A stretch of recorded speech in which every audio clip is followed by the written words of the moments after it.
Bonjour à tout le monde. Pour mes amis francophones, donc je vais dire bonjour en français. People who came here from abroad probably haven't realized yet that Canada is a bilingual country. We have 2 official languages, less than in India that we were told has 20, but we have 2. Some of those who know me may wonder what I'm doing here. John Smithon mentioned that I had a book with Wynne Godley on monetary economics, so that's a little bit far away from environmental issues. But I was asking myself why, and I thought, oh, maybe that's because I wrote 2 papers on consumer theory and ecological economics. Anyway, some of the questions we will deal today are, well, first, most people would think that we should have more growth to solve our problems of employment, or unemployment, I should say, problems related to poverty, income inequality, public deficits, public debt. Perhaps we'll hear about this later tonight. More growth to improve our social programs, health, and so on. But on the other hand, we have people who are in ecological economics or environmental economics who are telling us the opposite. They say that, well, maybe we should have less growth. Some say 0 growth, and others say even degrowth, meaning negative growth. In fact, there's a 4th conference on degrowth, which is to be held in September in Leipzig. So there seems to be some trade-off. However, perhaps innovations or technological progress can alleviate this trade-off. So can innovations help us with respect to problems tied to non-renewable resources or to global warming or climate change? Also, some people argue that with ecological friendly investments that indeed we could help resolve problems of unemployment rather than make them worse. Also, we may wonder whether innovations or technological progress may in the end have a negative effect on the economy. For instance, we can think of nuclear power, which was certainly considered recently to be an improvement in technology. However, in the end, we had Fukushima, and also at some point we thought biofuels was a good idea, but then it led to higher food prices. In any case, so the order will be the one which is not indicated there.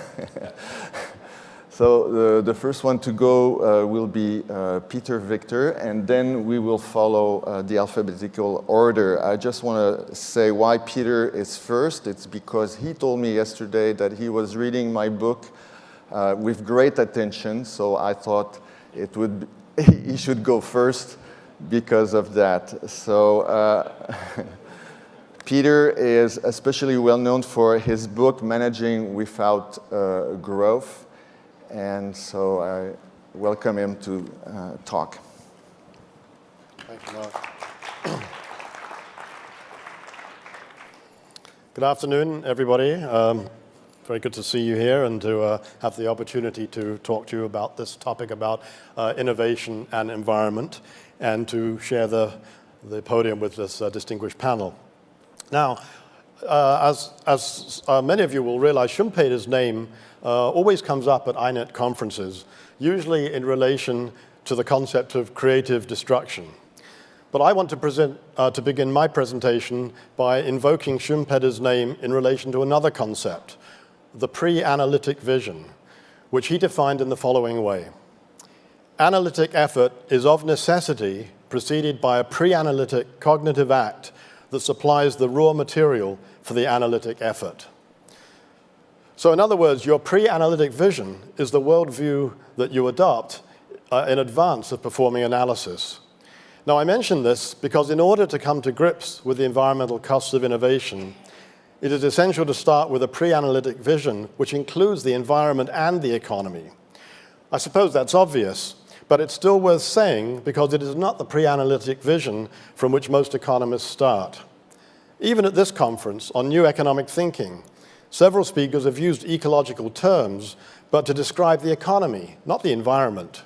We've heard mention of the economic ecosystem, the ecology of expectations, the food chain, but little about real ecosystems and the natural world. You see, it's as if economies can exist quite independently of the environment in which they are embedded. So let me offer you a different pre-analytic vision, one in which the economy, both real and financial, is understood as a subsystem of the biogeosphere, or biosphere for short. As such, the economy is embedded in the biosphere, which provides all of the materials and energy required by the economy, serves as a depository for all its wastes, and provides the locations for the economy to exist. Starting here, we can draw upon not only all the useful concepts arising from various schools of economic thought, but also on concepts drawn from the natural sciences. For example, the first and second laws of thermodynamics, which tell us that materials and energy are used in all economic processes and then disposed of, and that energy, in particular, suffers a decline in its capacity to do useful work whenever we use it. So now that I've given you a hint of my pre-analytic vision of an economy embedded in the biosphere, I'm going to present just five propositions that arise from it relating to the environmental costs of technological innovation.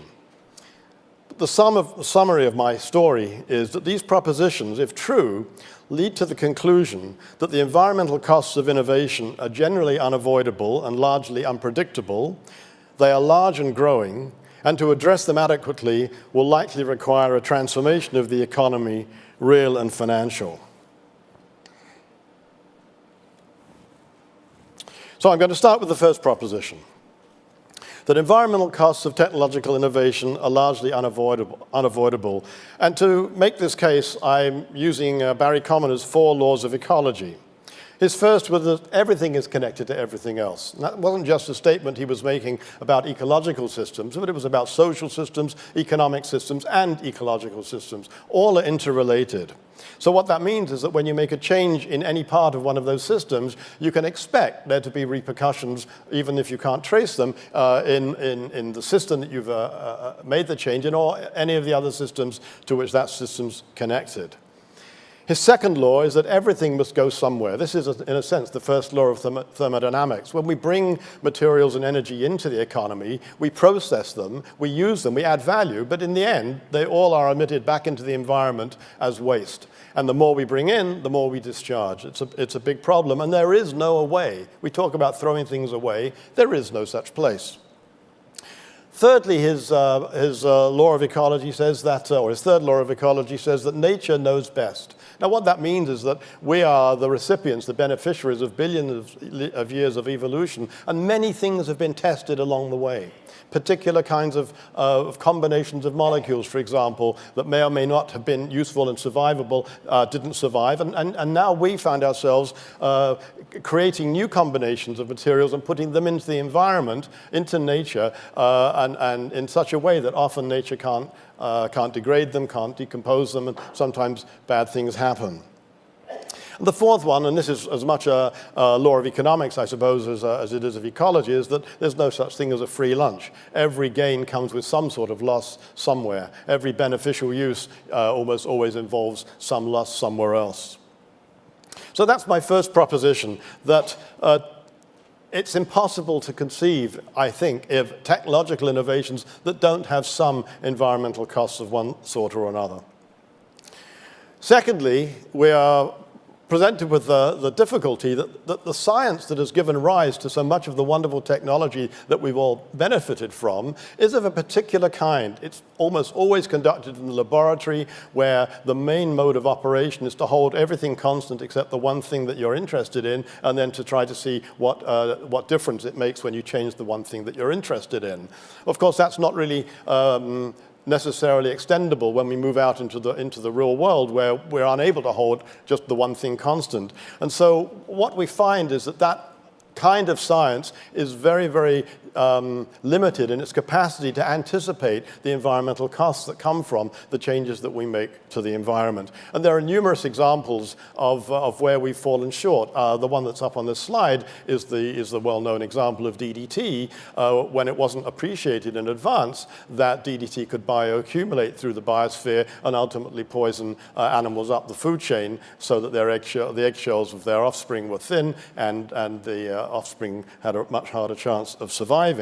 I'm always looking around for useful information sources, which is one of the reasons I was reading Mark's book. But I didn't realize that I was going to draw upon our lunchboxes for this conference for a couple more examples. I don't know if any of you read the lunchbox, so I'm going to give you two more examples of where environmental innovations had environmental costs.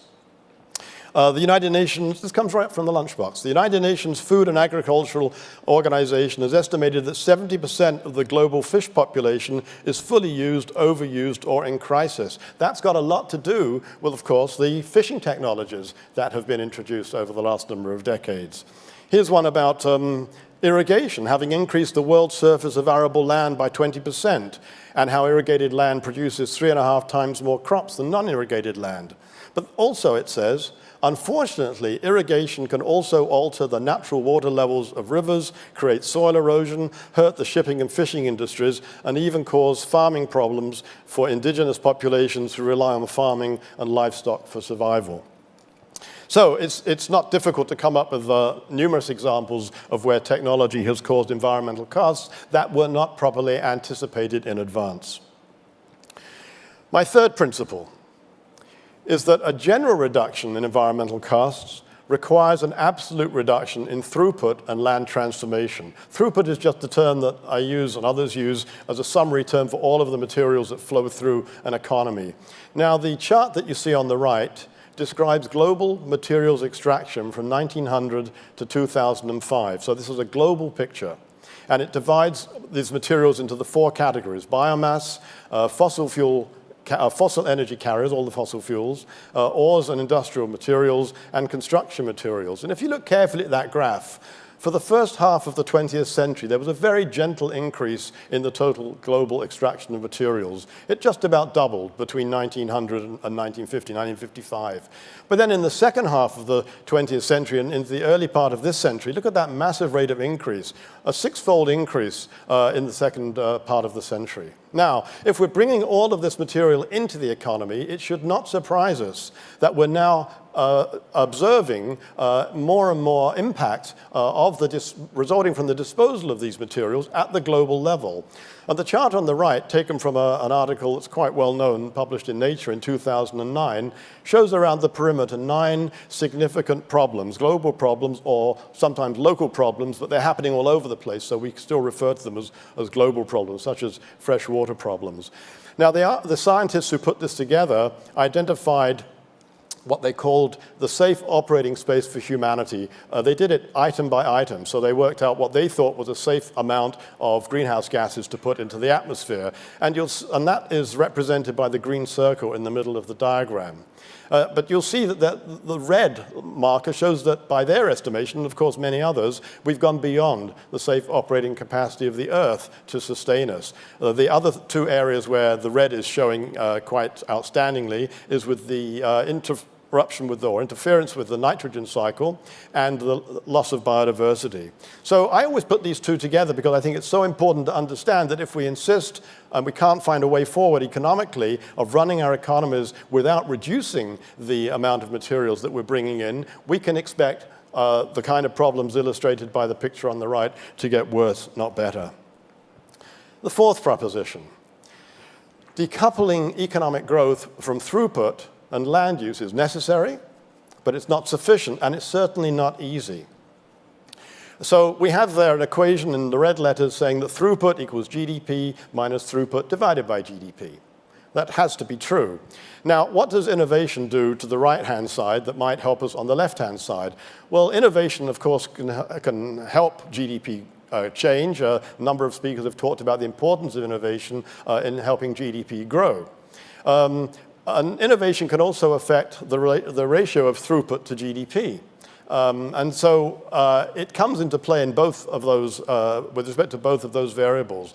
But the point I want to make is that if we are going to see an absolute reduction in throughput, the reduction in throughput per unit of GDP that we require to achieve any specified reduction in total throughput is greater the faster is the rate of economic growth.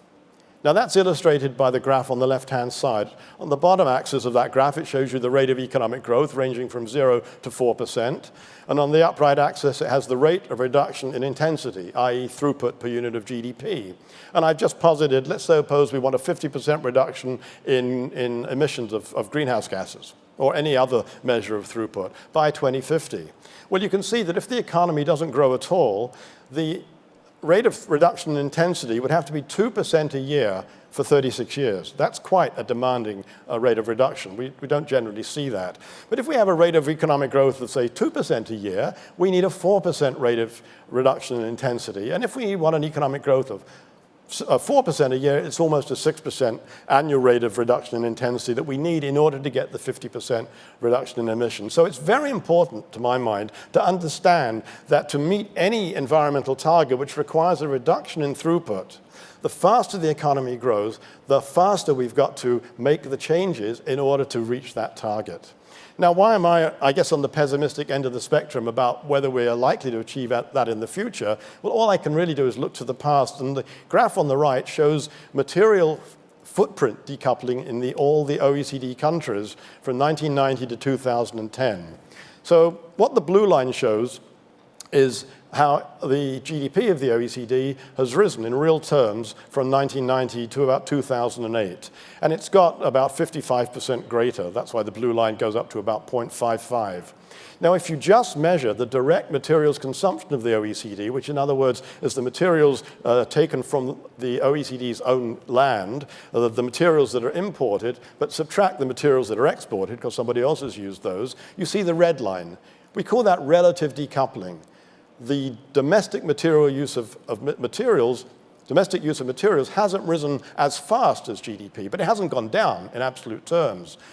But the green line is the troublesome one because this is based on a calculation of the materials embedded in all of the products consumed in the OECD countries. So the materials embedded, but not directly exported, but embedded in the products that the OECD has imported, when you add all that up, there's been absolutely no decoupling at all. This is not good news and doesn't augur well for the future. So I come to my fifth proposition. And it's about investment, because the way I understand investment, real investment, is it is investment that provides the link between the present and the future. If we want a different future, we need a different pattern and different quantity of investment today. And so what this graphic shows, and I didn't draw it, unfortunately the artist's name doesn't seem to be showing on the screen, but it shows there's a choice to be made. We can pursue economic growth as it's traditionally been practiced, and that will take us in one direction. I don't think it's a very happy one. Or we can talk about other measures of progress altogether. I think we need to switch away from worrying about whether GDP is going up or down from the point of view of whether it's telling us how well our economy is doing. And I've suggested a few of the elements of what sustainable progress requires.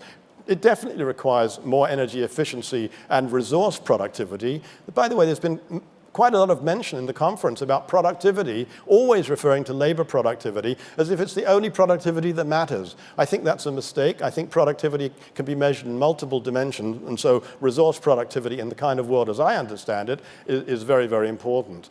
We need to build and maintain community assets. We need to move away from such an emphasis on individual consumption, especially when there's an increasingly a compelling literature which tells us that that kind of activity doesn't improve people's well-being. We need to protect and enhance ecological assets, and we need to develop renewable energy opportunities. Now, I just want to finish my remarks by saying that in order to make this kind of switch in investment, it does raise questions about finance. How do you finance the kind of investment on the right-hand side as opposed to on the left-hand side? The reason it can be quite problematic is because a lot of that kind of investment, particularly things like enhancing and protecting ecological assets, don't generate necessarily financial returns. They generate valuable returns, but not financial returns. And so it poses a challenge to our traditional systems of finance, which are based upon the search for a financial return. How are we going to secure enough investment in our economies to bring this about? And I think this raises questions, important questions, to which I don't have the answer right now, of what the financial system has to be like in order to support this reconfiguring of investment so that we can move towards sustainable progress and away from this overemphasis on traditional economic growth. My final comment is that this graphic, as attractive as it is, has got it all wrong, portraying the kind of person who's going to be making this choice. This is a choice that the young generation of today is going to have to make. And I think all that I can say from somebody who's been working on these kind of issues for rather a long time now is that I think we've got ourselves into a position where we sort of know what the choices are that have to be made. But frankly, these are choices for the next generation to make, and I wish them the best of luck. Thank you very much.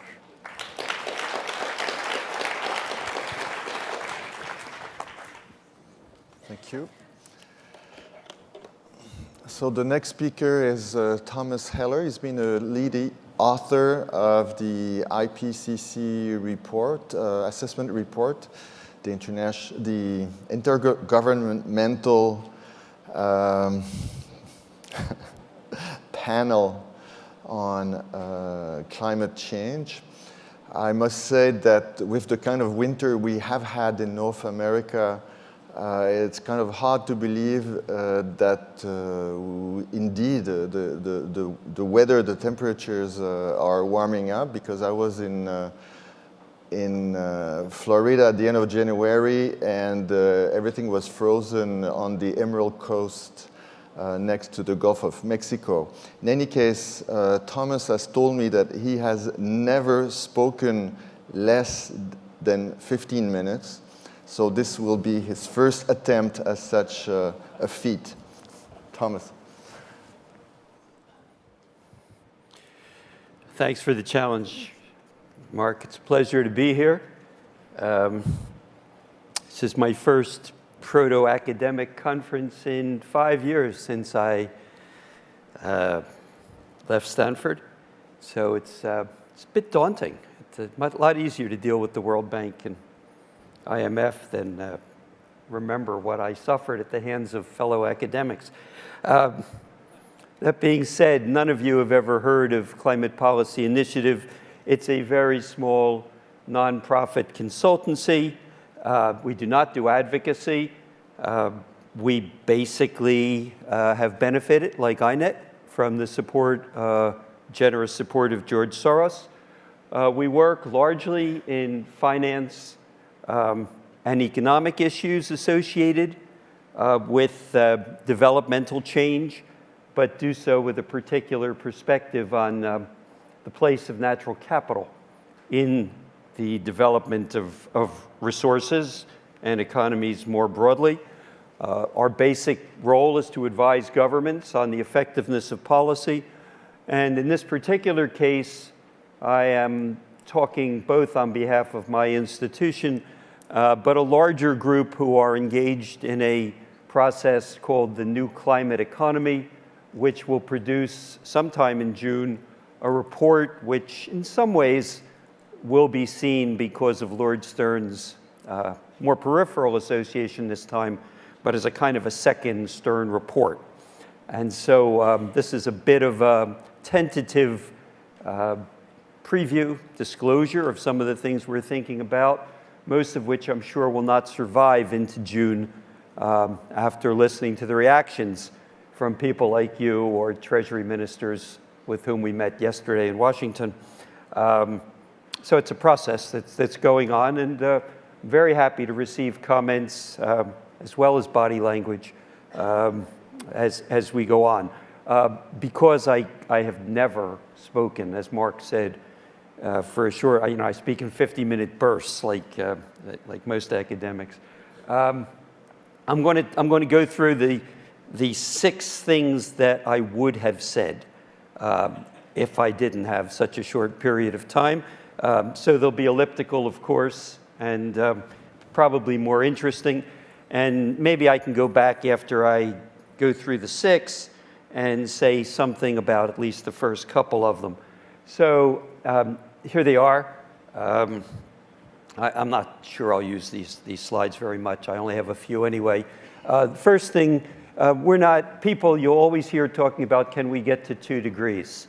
That's kind of the scientific standard as to where you suffer major damage if the science is right. I don't think we're talking about that anymore. 2 degrees would be a miracle at this point. We're well on our way to 4 degrees centigrade or more. If we can get back to 2 degrees, that would be absolutely terrific. And that's one of the ways of thinking about this problem. Second major point, we have framed this problem since 1992, which is sadly how long I've been kind of associated with this, as a problem that is essentially a political problem. We are going to devise some kind of policy, presumably driven by the attempt to forestall environmental damages. And we try and take into account, economists have been very important in all of this, thinking about where the benefits of avoided damage cross some putative benefits, putative cost curve. And that has been the framing of the debate for a long time. I would say that in terms of a record, if we think about how we would have imagined a kind of a business as usual or a reference curve in 1992 to a business as usual or a reference curve for climate emissions in 2014, there has been quite a bit of change. A good bit of that has been driven by macroeconomic factors. Probably the principal drivers have been macroeconomic, but politics have played a role in this. It's just that the politics that have driven the change in the curves of what we expect are much more familiar politics than the kinds of sort of radical or revolutionary views of a new environmental politics, environmentally driven politics that would have been more common across the history of this period, especially if you read the work of its advocates. A lot has been done politically. I want to be very clear about that. But it's not how or where it was expected when we thought about these things at the beginning of this process. It does seem to have limits, particularly cost limits, that have to do with the political tolerability of certain levels of economic cost. There have been exceptional cases where nations, and I do mean nations, not international treaties, have gone beyond those limits, which we try to empirically estimate, and these limits can have a global effect, even though they are nationally driven, because they change markets. They change the real economy in many ways, and they also change the way politicians behave, which is very often through example and mimicry. Politicians want to know what works. If something seems to work somewhere, then that changes their capital budgeting procedures if they are finance ministers. And so a very big question that I think we have to ask ourselves in the course of thinking about this problem is, if we have a kind of a revealed preference for change that we can derive empirically by reading the last 22 years of experience, what's going to drive us off that curve? In other words, we're kind of on an enhanced business as usual curve, but that curve is really taking us up toward 4.5 degrees, better than 6, but still presaging, if one accepts the science, a very substantial change. I'd like to say something about that, if I'm able to, in the course of these remarks. How could we reframe it? What could drive things off that pathway? Well, clearly international negotiations of a different character, or a vital spark somehow charging them might do it, or a different perception of damages might do it. Some people in California, my friend Tom Steyer and Mike Bloomberg and Hank Paulson, think about it that way. I'm not so sure. But one thing that certainly could change it would be real changes in the real economy, structural changes in the real economy, whether they are Schumpeterian in origin. But I think there are certainly signs, and I recognize I have lived my life in Silicon Valley, so you have to discount whatever I say as the normal crazy optimism of people from California. But there are, one of the interesting things about structural change in the economy is that it at least has endogenous character, as we have come to understand it. It is not dependent strictly on political intercession from the outside, and very importantly, it is not climate specific. It is basically driven by other factors which are related to growth and productivity as we read the literature. And we know a lot about structural transformation and structural dynamics. And one of the things that we know is that when we do read the historical record, we find that the political economy of structural change is systemic, it's complex, and it is certainly contingent on a variety of relatively local factors. So in the end, to talk about structural change, even in a Schumpeterian or in a Richard Lester, if we want to be Canadian, sense about this, is a situation in which what we're really talking about is the political economy of environmental politics versus the political economy of growth. In other words, we're not somehow in some technological paradise, as some others may be, saying, new technology, automatic. That's not how structural change takes place. We're talking about two different political economies and trying to understand their internal dynamics. So under this model, what one is really thinking about is the acceleration of the transition of productive systems in food and fuel. Because climate is really nothing more than the byproduct of the way we produce fuel, especially with the forestry industry in global recession due to the decline for paper. What is taking down forests, changing soil composition, is agriculture, the need for food.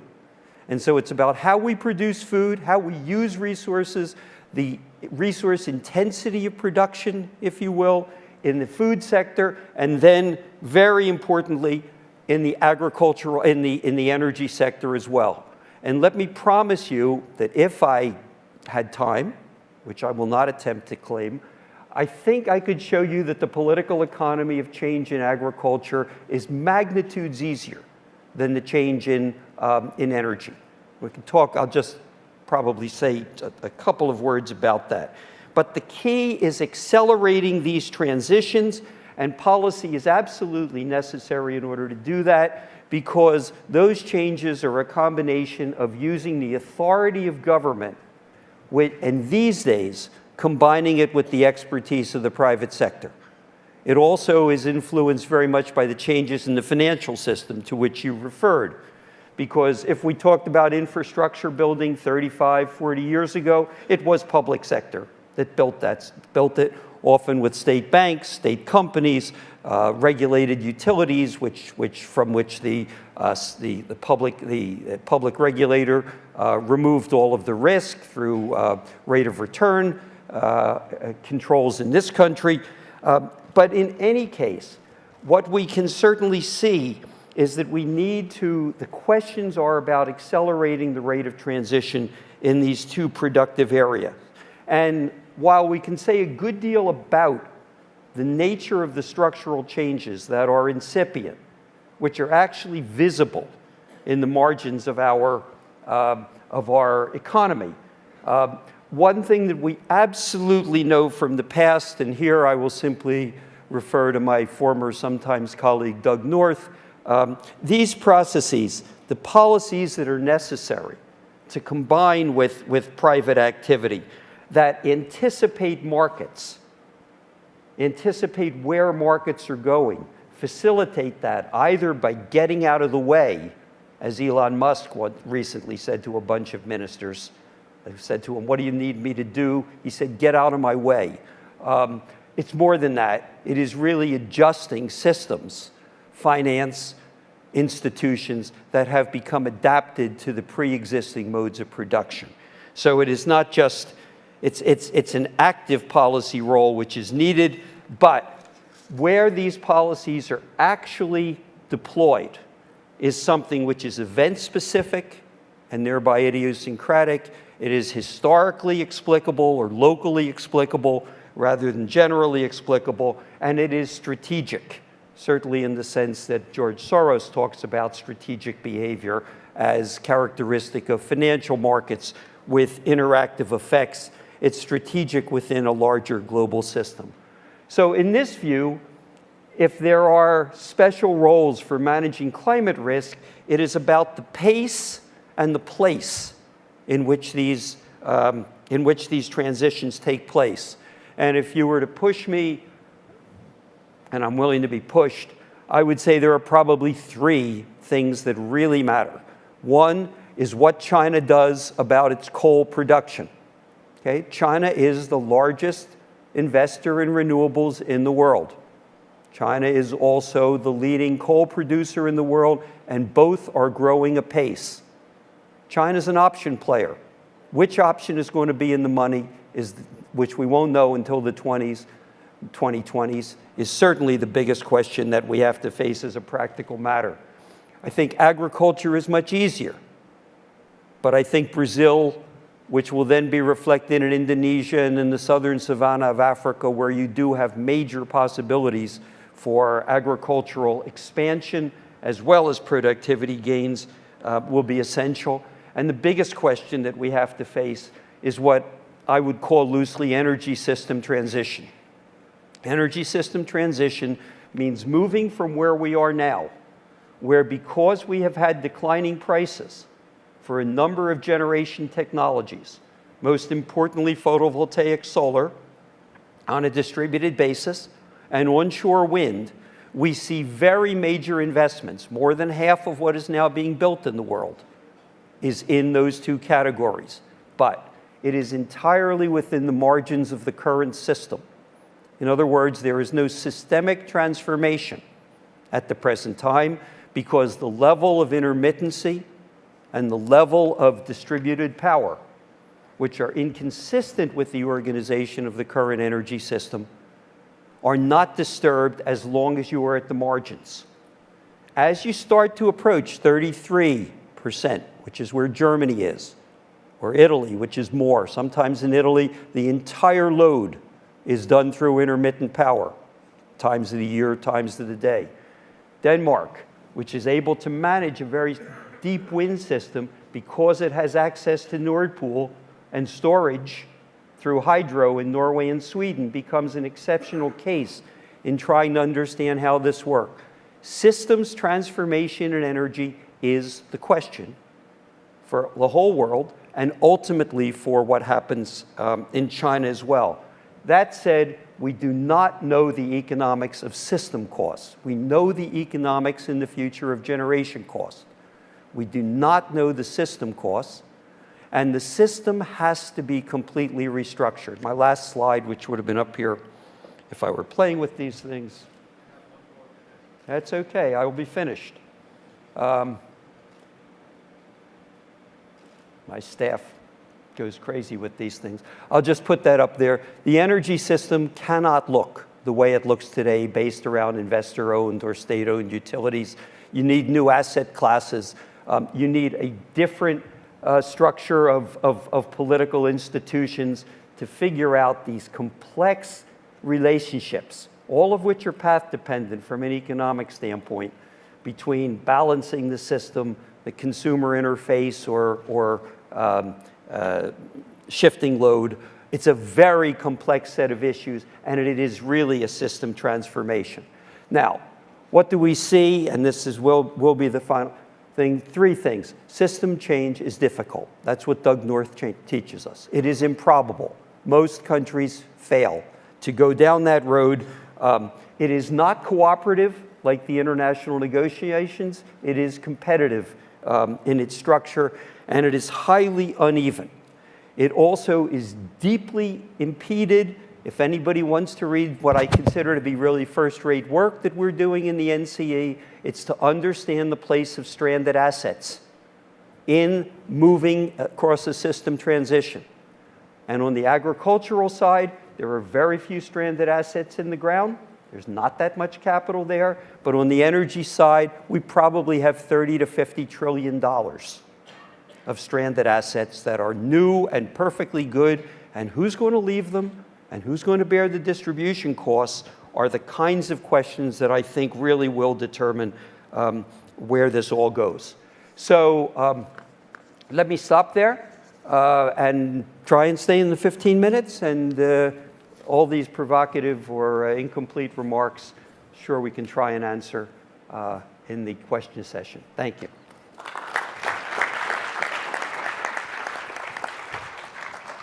So thank you, Thomas. Well, we have another Thomas, Thomas Homer Dixon. He is currently writing a book about how humanity can solve all of its problems, no less.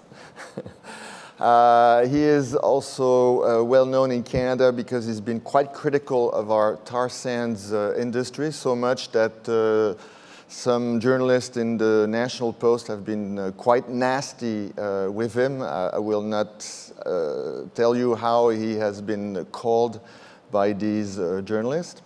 And for those of you who got the Globe and Mail yesterday in your room, he had a very interesting article in that paper about the dangers of the slowdown in the economy for social stability. So, Thomas, please come.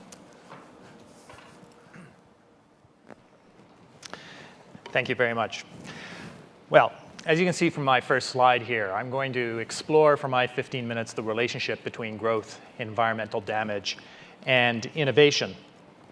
On this three-way relationship, I'm not going to look at how environmental damage might induce innovation. That is, of course, a very interesting topic, environmental damage causing price changes, producing new forms of technology that might address that environmental damage. I'm instead going to examine how innovation might loosen the links between growth and environmental damage.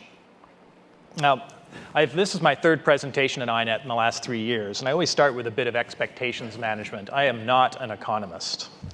I'm a political scientist.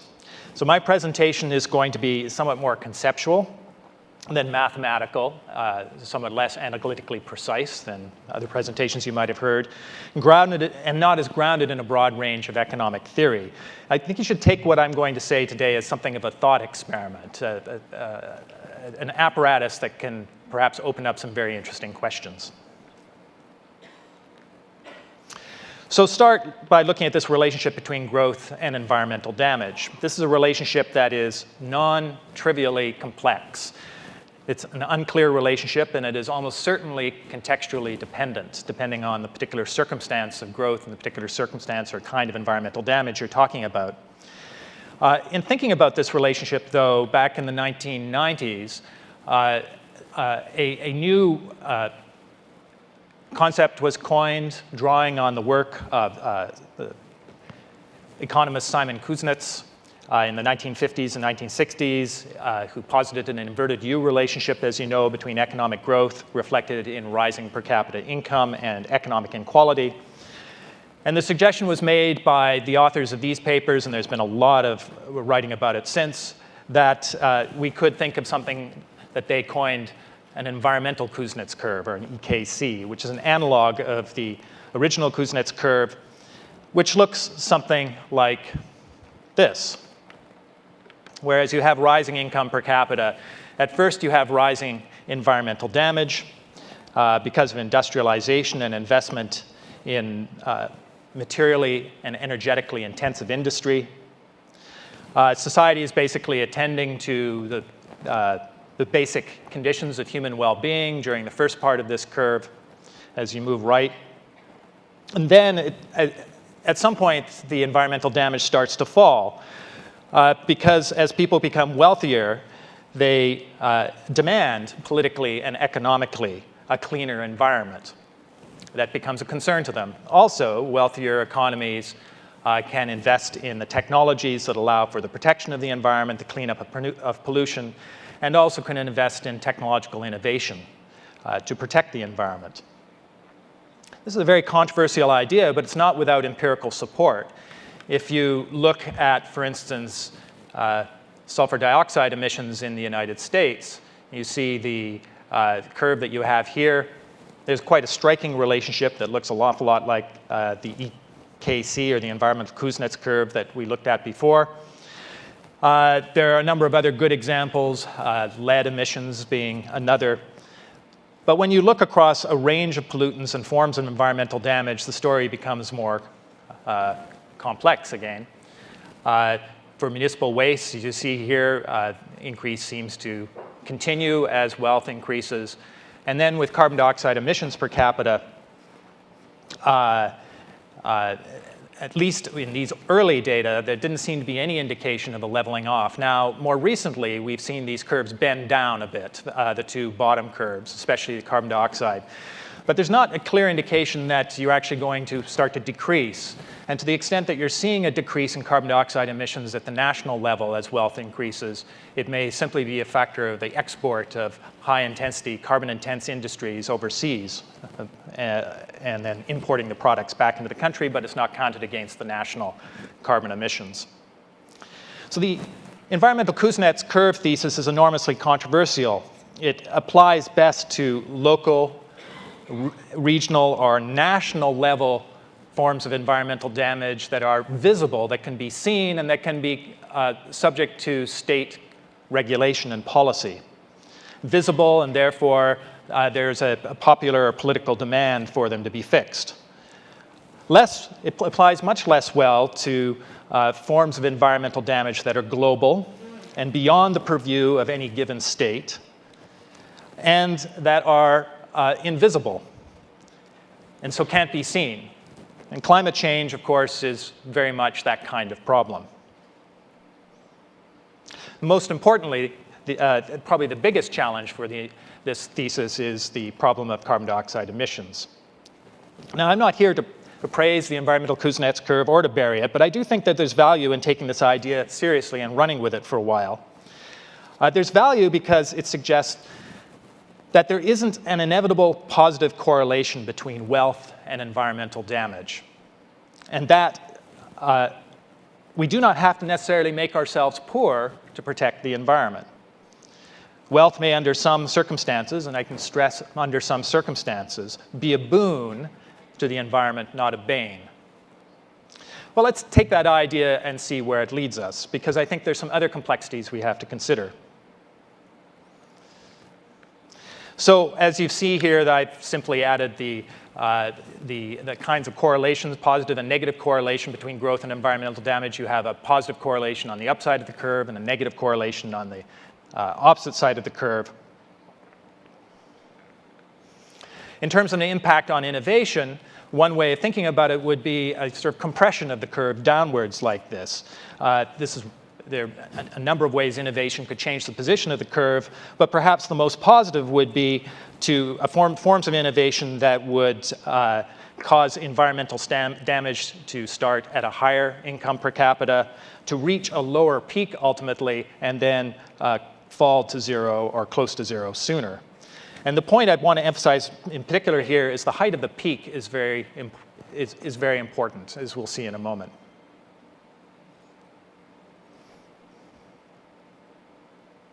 What we want to do is depress the curve across the full range of incomes, which may imply, frankly, the export of technologies, new forms of technologies from rich countries to poor countries. But the basic idea here is that we shouldn't have to necessarily wait until we're rich to innovate to protect the environment. Probably the most important form of innovation that we can engage in, I think, in order to depress the curve in this way is to pursue various forms of zero carbon energy generation, distribution, and storage, as the other speakers have discussed. Now, but the other part of the problem I want to investigate here is this reverse causal relationship between environmental damage and growth. Now, this is one that gets much less attention, where environmental damage might actually at some point lead to a decline in growth. And I think it's the coupling of these relationships that makes the problem particularly interesting. Now, this particular curve is right out of my fecund imagination, but I think there's some justification for it, as I'll explain. Here I'm simply suggesting that environmental damage, when it becomes serious enough, can have potentially a very serious effect on the generation of wealth and on income per capita.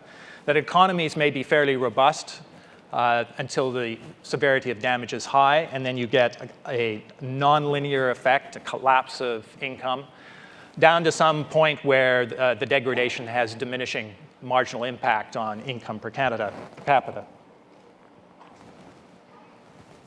Now notice here that we have environmental damage as the independent variable. Income per capita is the dependent variable, so things are reversed.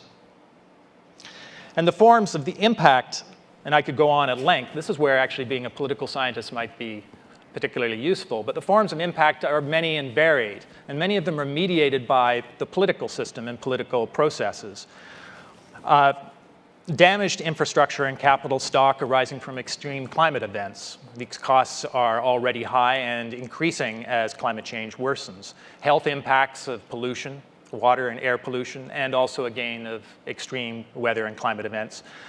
And particularly important, I think, are going to be shocks to the food system. Global and national food systems that restrict availability of food, sharply raise the prices of food, and induce political instability. And political stability is an essential precursor to growth and economic well-being. And to the extent that the environment is undermining that political stability, then it will have an impact on wealth production and income per capita.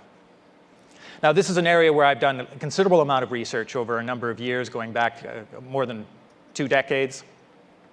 And there's been a burst of research recently looking at the climate implications of climate change for political instability around the world.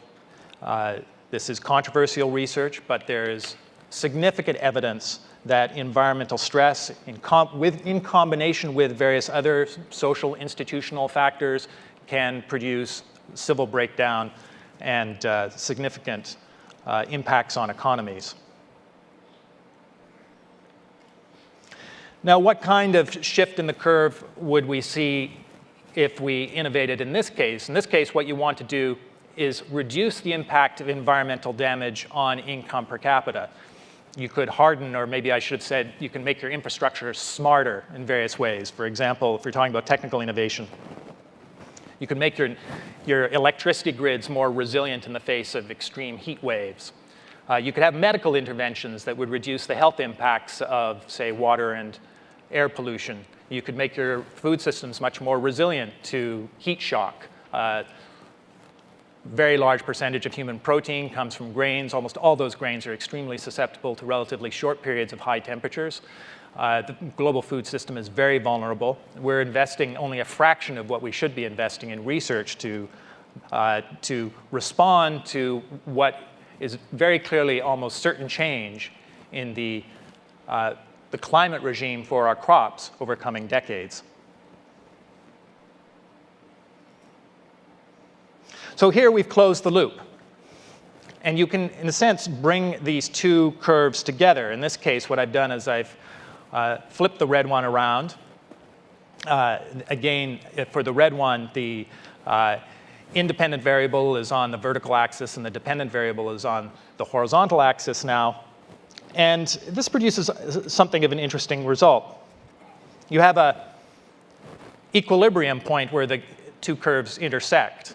The first intersection there on the left-hand side, which can actually, I think, make the right-hand part of the curve of the environmental Kuznets curve, the inverted U, inaccessible.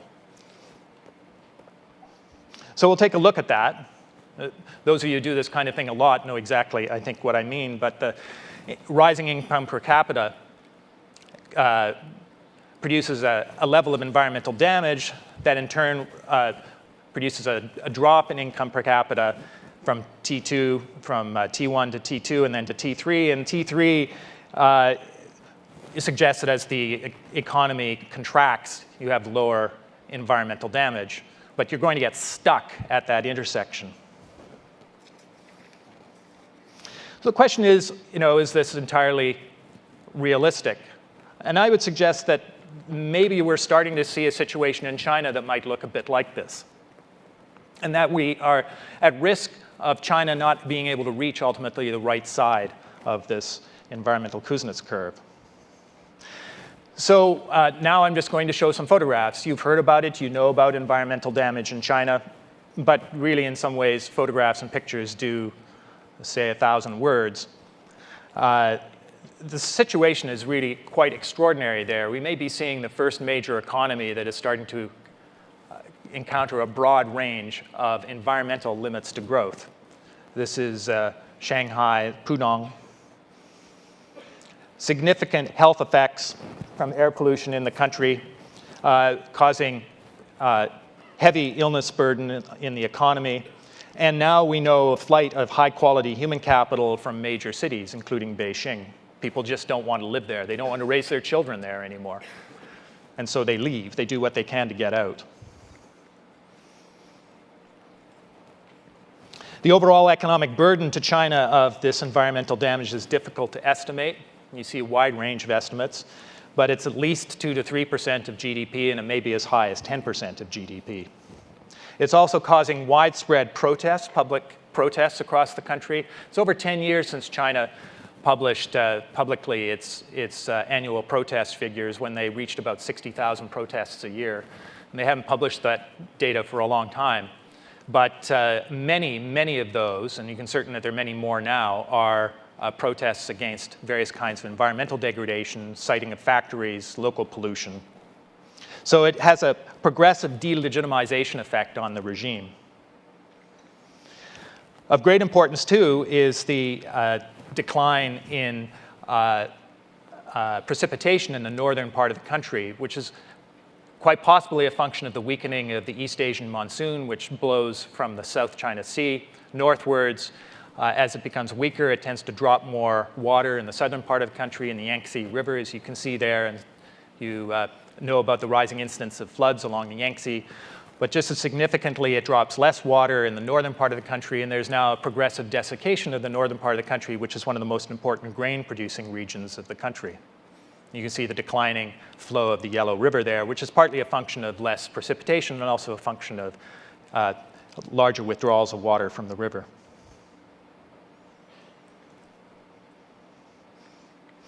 And this desiccation in the northern part of the country is making the country extremely vulnerable to the food shock, a matter of great concern to Chinese officials at this point. Then the economic impacts of environmental degradation will probably not be incremental. The impacts on China may come in the form of a series of significant climate events that compress its food production ability, have a major destabilizing effect on the society, and then in turn a consequence for its economic well-being. Yep. So just to conclude, well, I have one more slide here. This is not just a problem that's contained in China. There are major global externalities. Here's a shot of the miasma in the atmosphere of China spreading across towards Korea there, Japan in the distance, and then ultimately all the way across the Pacific. Just to conclude, the two directions of innovation I'm suggesting could actually help separate these curves and could remove that kind of blockage that I was suggesting might occur at that intersection. But it's not going to happen at the level of innovation we're seeing right now. We need a massive increase in public and private investment in order to avoid the kind of trap that I've identified here. Thank you very much.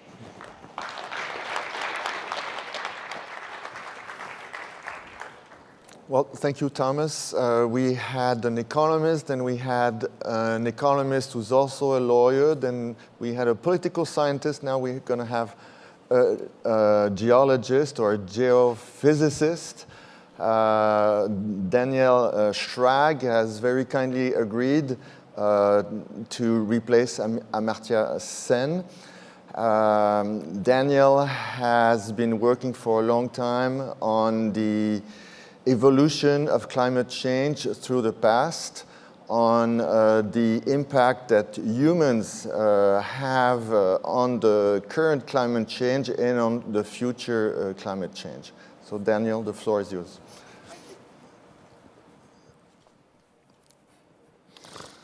Thank you. Indeed, about 10 days ago, Rob Johnson asked me to fill in for Amartya Sen, a bit of a challenge here on this panel. Amartya and I are starting on some work together on energy choices for India, in particular questions about nuclear power in India. But I'm not going to talk about that. What I want to do is talk about a slightly different perspective from my other panelists, although it'll resonate a little bit with what Tom Heller said. I want to talk about timescale, because as a geologist, I think a lot about timescale. And I think you actually have some insights about the nature of this problem if you think about some of the timescales here. And I'll try to keep this very brief and to the point. So this is the famous Keeling curve. I had a longer set of slides on this. I'm not going to go through them. I simply want to remind people that the carbon cycle of the Earth has very long time constants.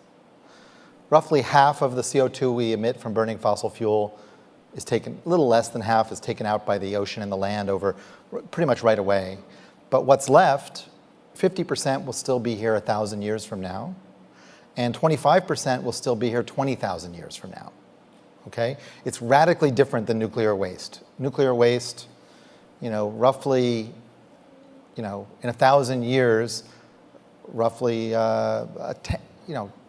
roughly 0.1% of the radioactive energy will still be there in terms of the harm. Here, 20,000 years from now, you'll still have roughly a quarter of the problem. They're very long time constants. There are also long time constants associated with ice sheets, and the demise of ice sheets, with sea level rise, with the warming of the oceans. It's not even as simple as fixing that system.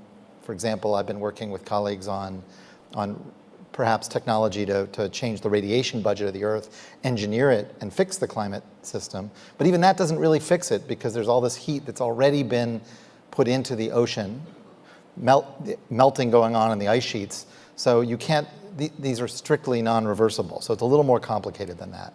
There's one other important point I want to make about the climate system for economists here, and that is that what really matters is cumulative emissions. It's a simple point that a lot of people say they know, but very few people, when we talk about climate policy, actually show that they understand this point. The climate system is remarkably insensitive to specific emissions trajectories. What it cares about is the cumulative emissions over a timescale of a century or more. Now, this is a paper by Miles Allen from Oxford that showed this very elegantly, but this has been reproduced many, many times. The important point here is that short-term carbon emissions really don't matter. Yes, of course carbon matters. You want to get to zero, but it's about getting to zero, and what happens in 2020 or 2030, carbon is a very imperfect metric of progress. So you can have some very perverse policies trying to get some 2020 or 2030 carbon standards, some carbon emission reduction, and actually not doing much about the big picture, which I would argue is likely to be in terms of encouraging innovation. So this is why, from a very sort of plain and simple language perspective, politics of climate are so hard, okay? Nothing we do in terms of changing emissions over the next 30 years is going to materially affect our experience of climate change in the next 30 years. That isn't to say we won't be affected by climate change. We will be affected by climate change. Can't tell you how exactly, but I promise you we will. The question, but It's already dialed in, okay? We can modestly, in our actions over the next 30 years, affect our experience of climate 30 to 60 years out, and significantly affect our experience 60 years out to 100 years and well beyond that. But think about that for a second. We're talking about paying significant costs up front for benefits that accrue to grandchildren and beyond. This is fundamentally a generational challenge. And people sometimes just miss that point. Or they sell this in a false way. They say, well, if we only take action now, you can protect yourself from climate change. Not exactly. You can protect your grandchildren a little bit. Okay, quickly, I've been working on energy technology and policy for the last 15 years or so. This is a chart showing world energy from 1800 to 2008.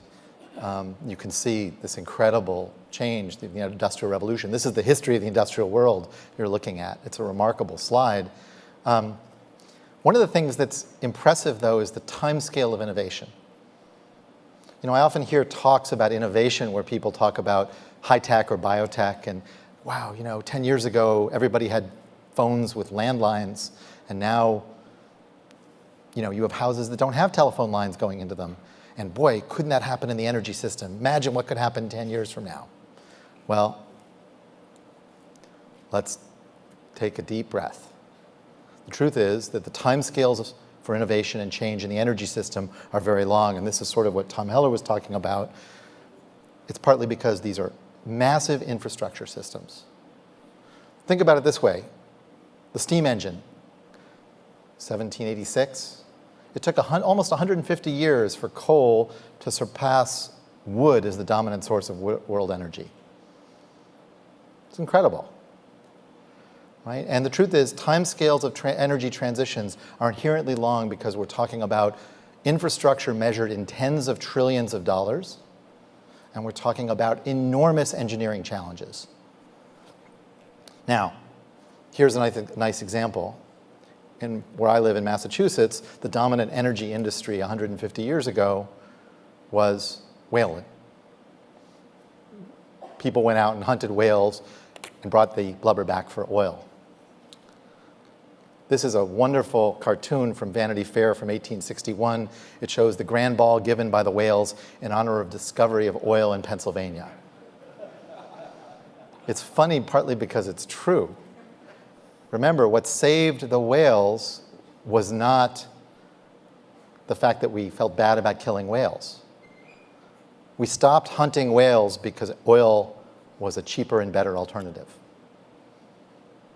Okay? There's a lesson there that's fundamental. I wish this weren't true, and maybe people know how to change people's attitudes and behaviors in a way that can change this equation. But somehow I feel like if we came back 100 years from now and we had the climate problem mostly in hand, it would be because there would be a series of disruptive innovations that would dramatically have changed our energy systems because they were better. They took over and displaced fossil systems because they were better. Better includes cheaper, but is not only cheaper. That is, there are other external costs that sometimes we care about, like air pollution, some of the pictures that Tad was just showing from China. I think there's a fundamental lesson here. So, what about timescale? I've been teaching a course for many years with graduate students, undergraduates, about 7 or 8 years, where I force people to design a non-fossil, it's actually not even a non-fossil, it's an 80% reduction relative to 2005 by 2050. It's Obama's climate goal by 2050. This used to be US cap. There are versions of it for the world, for Germany, for the UK. We do the US because it's easier to project what demand is going to be by 2050. If you try to do this for the world, there's so much uncertainty in what you consider for growth rates that the whole problem blows up on you. So we do the US, and we make students design a low-carbon economy for the US. Sector-specific, transportation, industry, commercial, residential. It's a really hard problem. It's a structurally hard problem. And until you actually work with the numbers, you don't really understand the nature of this transition. And what you end up concluding is a little bit what Tom was talking about. It's really hard. You need lots of different innovations, and they're trade-offs.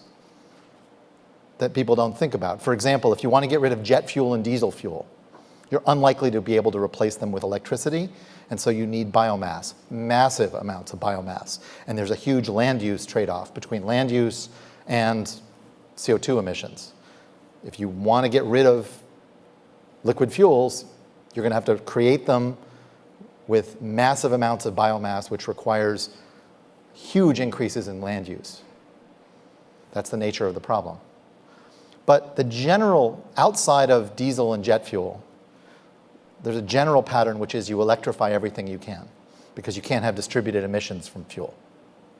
So when you do that, it turns out you need to build massive electricity systems. The reason is, in the US, depending on your assumptions about energy efficiency, you somewhere between triple and quintuple the electricity demand in the US, because you're electrifying half the transportation sector, a big part of the industrial sector, all the commercial and residential heating that's currently supplied by natural gas. So you're electrifying everything, you increase electricity demand like crazy.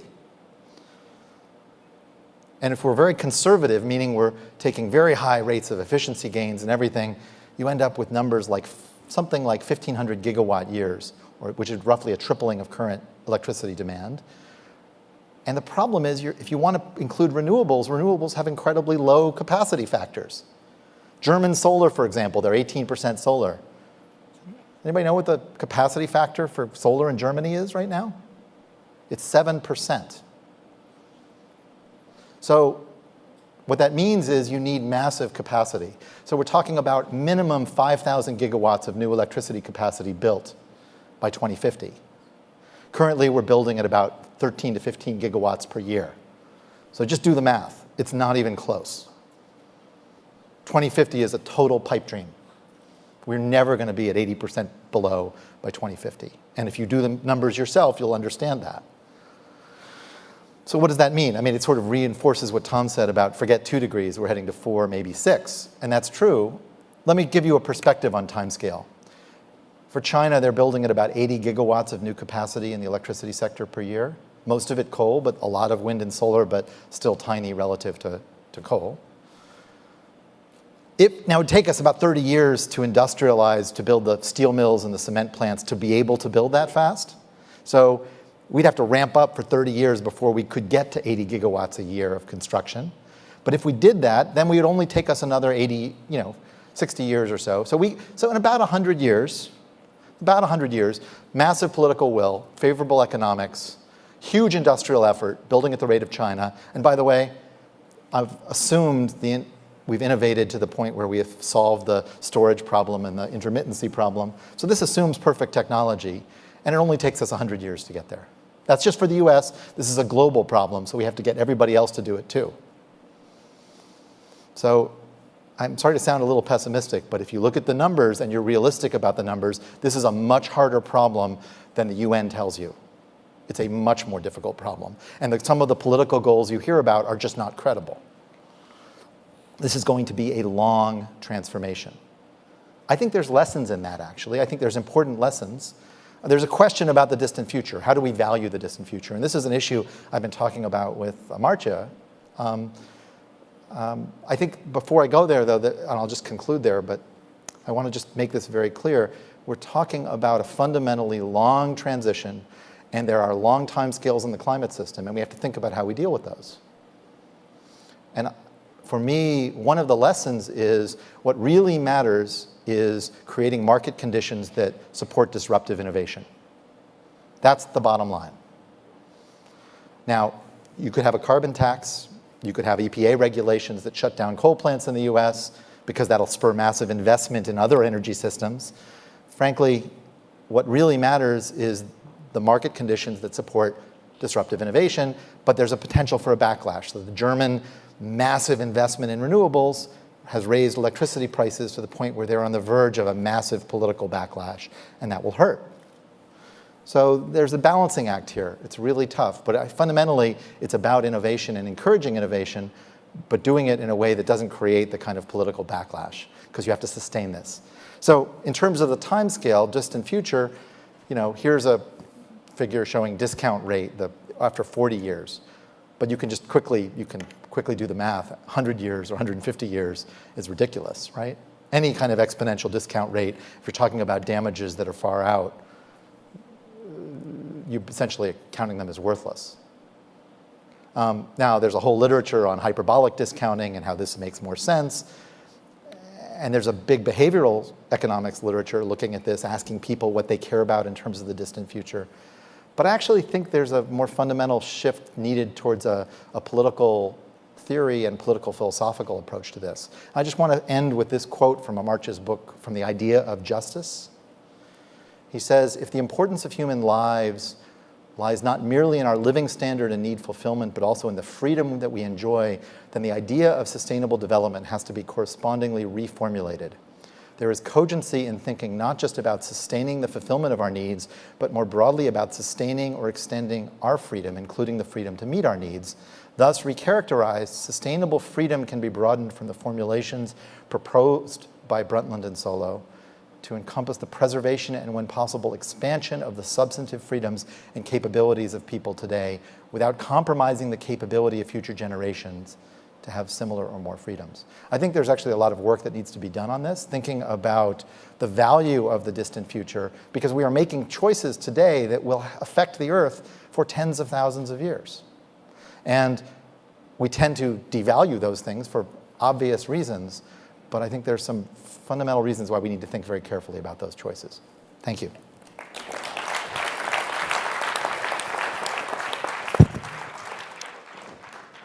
Well, thank you, Daniel. Obviously, you're used to speak for 15 minutes because you were 15 minutes right on the dot. Given that it's 12 past 6 and that this session is supposed to finish at 6:30, I think it would be appropriate to get right away to questions from the audience. We had 3 pessimistic presentations, I would conclude, and one that was half optimistic and half pessimistic. Right, so let's go with, is there the micro? So here it comes. So there's a question here, second question there, third question in the back, and a fourth question in the very back. So I'll try to remember. So you're number 1, number 2, number 3, number 4. Yes? So my question is, we didn't hear anything about meat production. So fortunately, India is vegetarian. Are they going to stay that way? And China is mostly vegetarian, but might not stay that way. Will the food system collapse and we'll all become vegetarians, or are we going to have to force some people to become vegetarians? Anybody wants to? I mean, there's no question that meat requires more grain, ultimately, and grain requires more water. But will it collapse? I mean, this is where hopefully markets should work, right? I think ultimately meat will get a lot more expensive because it requires a lot more grain if food prices go up, and we'll see. I mean, I'm much more worried about something that Tad referred to, which is the disruptions associated with a heat wave like the 2010 Russia heat wave, where Russia shut down its exports of grain. In 2012 in the U.S., horrible heat and drought. Corn set, record prices. And to me, the real danger there is the breakdown of markets, because so many countries now depend on food markets. And the worry that I have is the breakdown of markets under crisis. It was just a few years ago that Vietnam and India stopped exporting rice because of the food crisis. And that's exactly the worst thing that can happen. Tad? Oh, everybody wants to. Tad, go first. Very quickly on this, there's a very clear relationship between meat consumption and income, rising income. And it seems to be difficult to decouple meat consumption from rising income. And to the extent that meat consumption rises, then our global food system is going to become probably less resilient in coming decades. We're rising to a population of around 10 billion people. With increased meat consumption, we may have to double, even triple total global food production. And there's some really serious questions about whether we can do that in a rapidly changing climate regime. So the risk of shocks in a situation, in a tight global grain market, in a situation where you're pushing right against the limits with populations eating a lot of meat and 10 billion people, the risks of cascading failures as a result of heat shocks of the kind Dan was just mentioning is going to be extremely high. I actually don't think, and this gets directly to your question, I don't think we can avoid a serious conversation about some value change here, and whether such high levels of meat consumption should accompany wealth. And I think there is a conversation going on in some quarters of wealthy societies about lowering meat consumption, but that's not happening, from what I understand, in the rapidly growing middle classes of India and China. So, Can I just say one thing? I'm not worried about that. We work very heavily in Brazil. You got 200 million hectares in pasturage. It's average 1 cow per hectare. Take 100 hectares, take half of that and put it into soy. Leave the other at 4 to 5 cows per hectare, which you can do on grass-fed stuff without even going to industrial production. I don't think that's one of the main issues we should be worried about. Peter, do you want to add? Well, I just wanted to add one other thing. I mean, we've talked in our different ways about the need for a very significant transformation, and Tad just mentioned that should involve also a consideration of values. So when I think about vegetarianism, I think about it in at least 3 ways. People become vegetarians partly because of their own interest in their own health. Some do. Some are concerned about their footprint, all that goes into providing animals with their food so that we can eat them, which I think is what you were alluding to. And thirdly, there's the ethical dimension. Some people become vegetarians because they take an interest in the welfare of the animals. And I think this is a very interesting angle because I think it speaks to the need to rethink our relationship to nature. I think the kind of transformation that's been flirted with in this conversation so far about how we're going to make changes, significant changes over the next 100 years in a way that doesn't necessarily detract from human well-being, in fact can enhance human well-being, but human well-being will have to be understood in rather different terms from the way we understand it today. Okay, thank you. So this was a very popular question for our speakers. The second question here. Thank you. The biggest innovation in energy in recent decades has been fracking natural gas, tight oil. Undersea methane hydrates may become commercially viable in the next decade or so. So this scenario of a near infinite supply of very cheap fossil fuels on the one hand could clearly be a disaster. On the other hand, one could argue it's an opportunity to wipe out coal, which we have to do in relatively short time frames. Be interested in the panel's view on which side of that debate they come down, and if there is an opportunity to use gas to wipe out coal, how might we do it without wiping out renewables as well? Thanks. Go ahead. So I 2 years ago, I wrote a Daedalus article called "Is Shale Gas Good for Climate Change?" that asked just that question. And you got it right. Although I think, again, the bottom line is, what is it doing for the market for disruptive innovation? I think that's the key metric again. In the US, shale gas, people supporting it on the climate side have said it lowers emissions because it's shutting down coal plants. There's another group, a minority, that says, well, it's bad because of natural gas emissions. I think you've actually got it right, where suddenly you've created a whole bunch more fossil fuel that's really cheap, and therefore you've moved the goalposts, right? You've made it more difficult for solar and wind and other technologies to compete. And that's the dominant effect, I would argue, from a climate perspective so far. Unconventional gas in the US has killed investment in solar and wind. And it's been really hard because $3 or $4 gas in the US makes everything else much more difficult. Now, what's the silver lining? The silver lining is exactly what you said. I would argue that without unconventional gas, President Obama would never have proposed EPA regulation the way he did. 10 years ago, if you said we're going to put rules in that will essentially shut down every existing coal plant in the US, if they're ultimately taken effect, that would have been politically ridiculous because it was 50% of our electricity and you had no alternative. Now you have an alternative, and therefore it enables possibilities. So It's not about just competing with coal, though. It's about enabling an opportunity to put in a policy that encourages the market for innovation. And taking advantage of, frankly, the political battle. Frankly, fighting, this is just a strategy question that maybe Tad can comment on as a political scientist. I've been saying for a long time, attacking coal and oil and gas at the same time is hopeless. These are the biggest industries in the world, politically, in the US. But actually using gas, which is the big winner of climate legislation, ironically, to kill coal, not just hurt it, kill it. That's an interesting battle, and it's an interesting political strategy. Okay, maybe we'll go with the third question in the back, which was in the back there.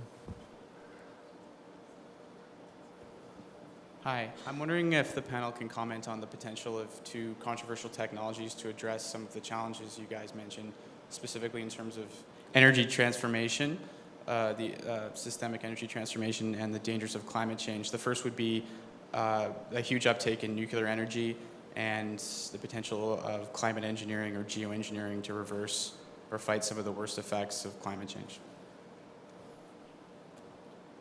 Sure. Can you hear me? Is this working? Yeah. Actually, I just want to say I'm not nearly so worried. The coal-gas spreads in the U.S. are very close, so it's being taken out by gas, right? As exactly as Dan just said. I don't think it's going to have much impact on renewables because we seem to be willing to pay around the world 3.8, 3.9 cents a kilowatt hour more for renewables that are in that area. The spread between renewables and gas or coal, the U.S. won't matter. I think in China, that's a big question. On the energy system transition, I mean, nuclear is just extremely expensive. It's a good baseload fuel. You can pour it into the system as the system stands. So it has value. I have trouble seeing a really deep low carbon system without some nuclear in there. On the other hand, it's expensive as hell right now because we have new safety standards.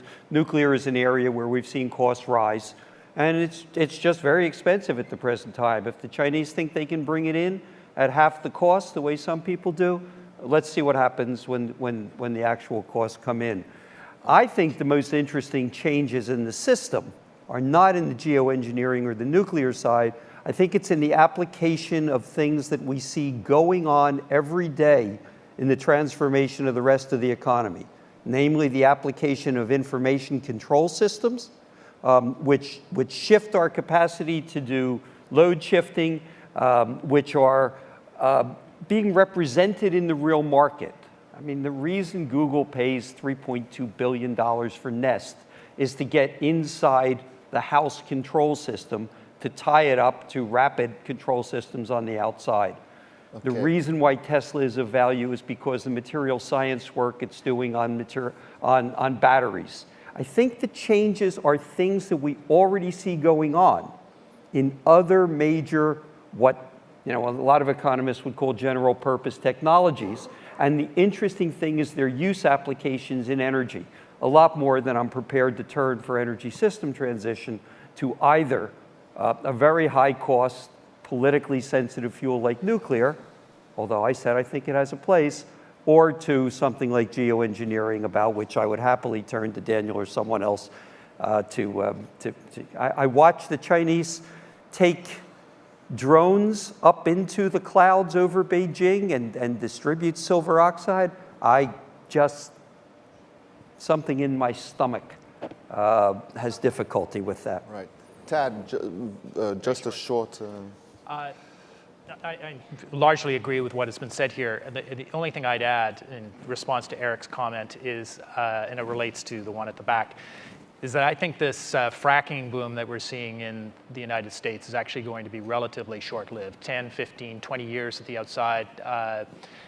There's only one major field right at the moment, Marcellus Field, that hasn't peaked and started to decline. There's some serious questions about whether Bakken can continue to increase its production indefinitely, as folks claim it should. So I think what the United States faces right now is a situation roughly similar to, say, Britain with its North Sea reserves, which will last a certain period of time and then will go into irretrievable decline. But I agree that this is a golden moment to do the job on coal while natural gas is really cheap, because it's not actually going to be cheap for that long. All right. The very last question of the session, and perhaps just one of you can reply to this question, and then we'll be through. Yes? Some of the slides that Daniel Schrack showed us might one argue that we are having here a problem that doesn't have a technological fix. And we actually, it's sort of a tragedy of the commons. And given that the energy consumption distribution worldwide and also the emission distribution has a Gini coefficient from over 0.5, what prospects do you see in these negotiations about reductions for some sort of ethical arguments to have some influence? Thanks. Negotiations. I guess it may not surprise you from my comments. I tend to not watch the negotiations too carefully. There seems to be a very European view, which is that nations come together, agree to certain targets, and then they go meet them. And of course, that's not actually what happened in Kyoto, right? Germany agreed to meeting a target that it had already essentially met because they knew reunification was going to happen and they were going to shut down East Germany. The UK agreed to a target it had already met because Margaret Thatcher shut down the coal industry before the negotiations. So they were just smarter. The US agreed to a ridiculous target it could never meet, and therefore it was never ratified.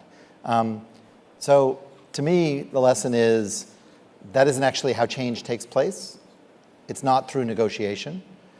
I'm not saying that international negotiations don't put some political pressures on countries to do things, but I guess the whaling picture to me brought home the fundamental lesson that it's about disruptive innovation that spreads because it's cheaper and better. And ultimately, we need not just one innovation, but we need lots of them across the energy space. Maybe in storage, maybe in, as Tom says, I think the information technology applied to electricity management is a really interesting space. I'll give you another one. I think in 10 years, maybe sooner, we're gonna have fast charging batteries. Right now, a Tesla is basically a $25,000 car with a $50,000 battery because you need a 300-mile battery. But imagine if you only needed an 80-mile battery because you could charge in 1 minute, and that was all over. That's coming. 2 years. You think it's 2 years? Okay, but there's a disruptive innovation because suddenly now a Tesla costs $40,000 and it's pretty much as nice as a $40,000 Audi, and so now you've got an interesting competition and it has some advantages too. So I think those are the sort of surprise disruptions that will come about. You won't think about them as energy disruptions, but they will profoundly change the energy world. All right, so many thanks to our 4 experts who made this session very interesting. Thank you also for the questions.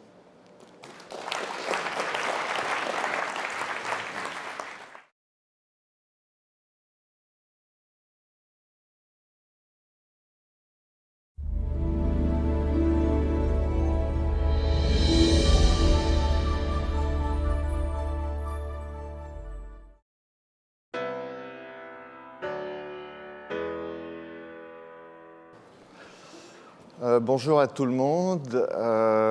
Pour mes amis francophones, donc je vais dire bonjour en français. People who came here from abroad probably haven't realized yet that Canada is a bilingual country.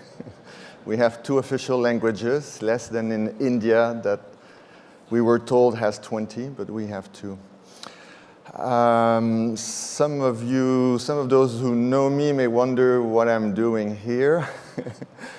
John Smithson mentioned that I had a book with Wynne Godley on monetary economics, so that's a little bit far away from environmental issues. But I was asking myself why, and I thought, oh, maybe that's because I wrote 2 papers on consumer theory and ecological economics. Anyway, some of the questions we will deal today are, well, first, most people would think that we should have more growth to solve our problems of employment, or unemployment, I should say, problems related to poverty, income inequality, public deficits, public debt. Perhaps we'll hear about this later tonight. More growth to improve our social programs, health, and so on. But on the other hand, we have people who are in ecological economics or environmental economics who are telling us the opposite. They say that, well, maybe we should have less growth. Some say zero growth, and others say even degrowth, meaning negative growth. In fact, there's a fourth conference on degrowth, which is to be held in September in Leipzig. So there seems to be some trade-off. However, perhaps innovations or technological progress can alleviate this trade-off. So can innovations help us with respect to problems tied to non-renewable resources or to global warming or climate change? Also, some people argue that with his second law is that everything must go somewhere. This is, in a sense, the first law of thermodynamics. When we bring materials and energy into the economy, we process them, we use them, we add value, but in the end, they all are emitted back into the environment as waste. And the more we bring in, the more we discharge. It's a big problem, and there is no way. We talk about throwing things away. There is no such place.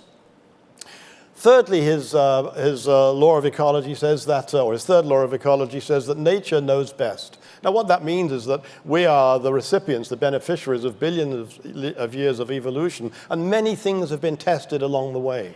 Particular kinds of combinations of molecules, for example, that may or may not have been useful and survivable, didn't survive. And now we find ourselves creating new combinations of materials and putting them into the environment, into nature, and in such a way that often nature can't degrade them, can't decompose them, and sometimes bad things happen. The fourth one, and this is as much a law of economics, I suppose, as it is of ecology, is that there's no such thing as a free lunch. Every gain comes with some sort of loss somewhere. Every beneficial use almost always involves some loss somewhere else. So that's my first proposition, that it's impossible to conceive, I think, of technological innovations that don't have some environmental costs of one sort or another.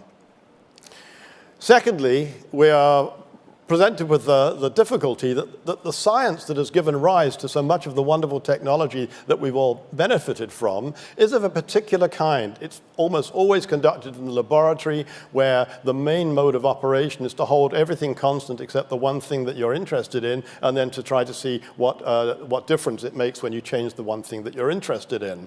Of course, that's not really necessarily extendable when we move out into the real world, where we're unable to hold just the one thing constant. And so what we find is that kind of science is very, very limited in its capacity to anticipate the environmental costs that come from the changes that we make to the environment. And there are numerous examples of where we've fallen short. The one that's up on this slide is the well-known example of DDT, when it wasn't appreciated in advance that DDT could bioaccumulate through the biosphere and ultimately poison animals up the food chain, so that the eggshells of their offspring were thin, and the offspring had a much harder chance of surviving.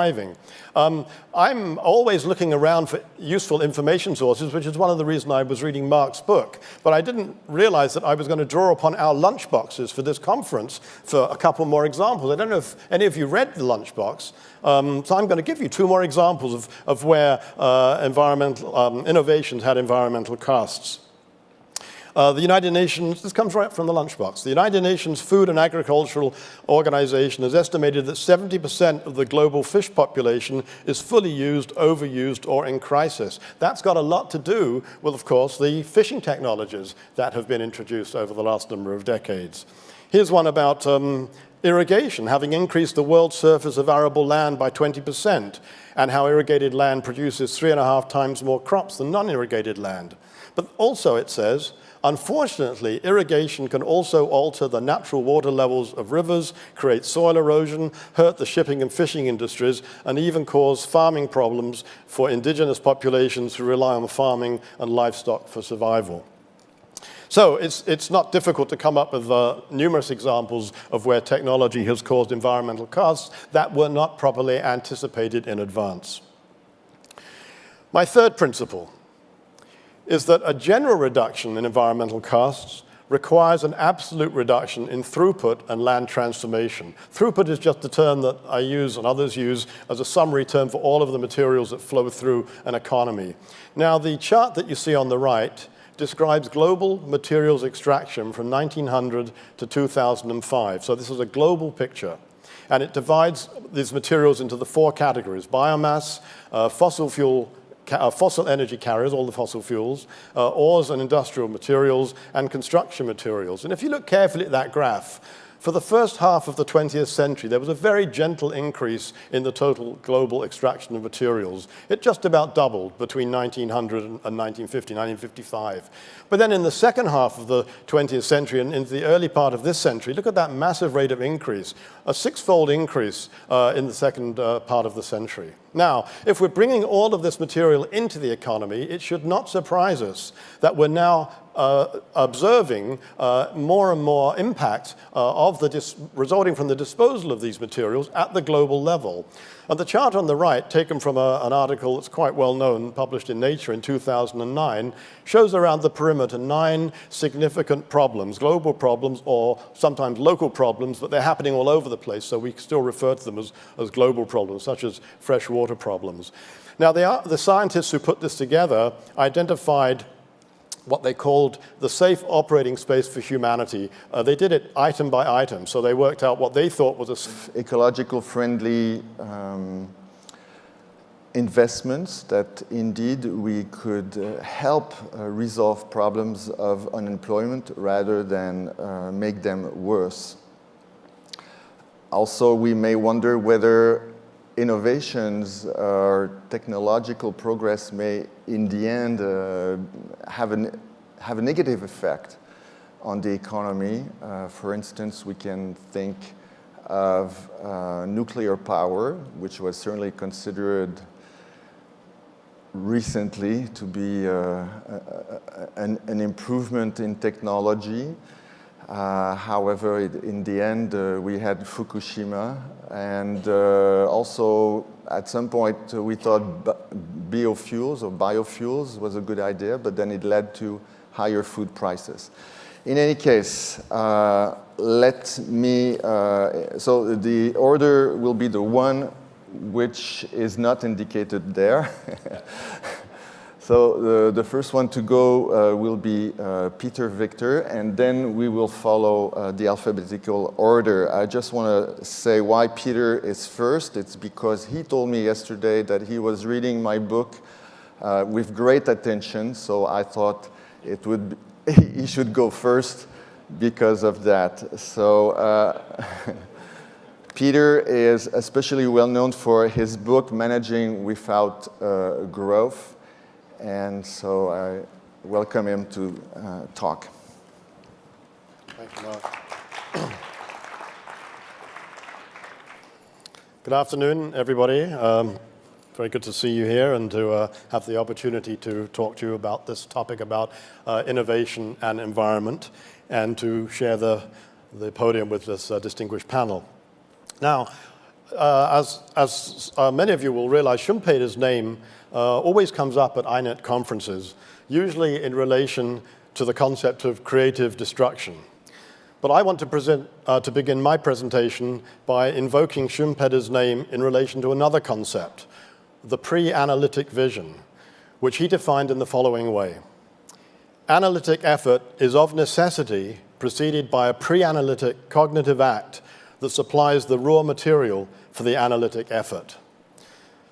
So in other words, your pre-analytic vision is the worldview that you adopt in advance of performing analysis. Now, I mention this because in order to come to grips with the environmental costs of innovation, it is essential to start with a pre-analytic vision which includes the environment and the economy. I suppose that's obvious, but it's still worth saying because it is not the pre-analytic vision from which most economists start. Even at this conference on new economic thinking, several speakers have used ecological terms, but to describe the economy, not the environment. We've heard mention of the economic ecosystem, the ecology of expectations, the food chain, but little about real ecosystems and the natural world. You see, it's as if economies can exist quite independently of the environment in which they are embedded. So let me offer you a different pre-analytic vision, one in which the economy, both real and financial, is understood as a subsystem of the biogeosphere, or biosphere for short.